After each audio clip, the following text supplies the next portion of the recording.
Once upon a time, in the kingdom of Compile, they created a game that made people smile. Puyo Puyo its name, it was a hell of a game. The goal was to clump blobs that were colored the same. But just to the north, another kingdom did rule. The people there only had games that were cruel.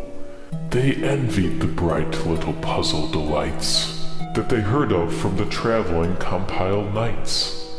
This kingdom was Sega. They made games too, but they had to rely on a hedgehog of blue. And absent he was, though Christmas was soon. Their coffers were empty, it filled them with gloom. So using diplomacy, threats, and coercion, they corrupted the Puyo into their own version. It delighted the king, the prince, and the queen to have their own copy, a Mean Bean Machine. And though the heart of the Puyo remains, it was obvious that this game was just not the same. Certainly it still held a purpose for some. Because this is the first Puyo Puyo game I've played, and I was having a lot of fun. And fun it still was, but only up to a point.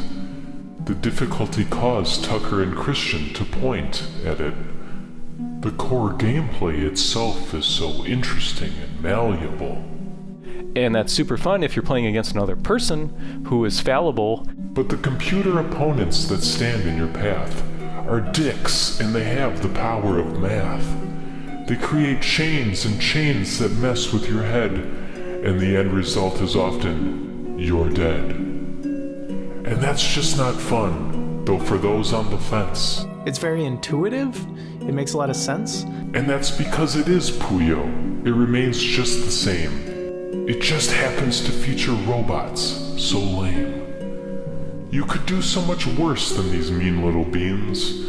Christian still had a great time. It's like a puzzling dream. Tucker's only other complaint, his biggest one yet, is that the game doesn't change, the rules are all set. The gameplay gets faster and more difficult too, but you do the same thing, it's all you can do. But can we weigh these past foibles against the games we know now? It doesn't seem fair, we wouldn't know how. Puyo Puyo has changed, and all for the better. There are games you should buy and cherish forever. Like Puyo Puyo Tetris, that game is a blast. It changed up the formula but remembered the past. So when you reach for the Puyo, pass this one by. It's ugly and harsh and it made Tucker cry. There are Puyos aplenty and they're all their own treat. This copycat clone isn't worth this couplet.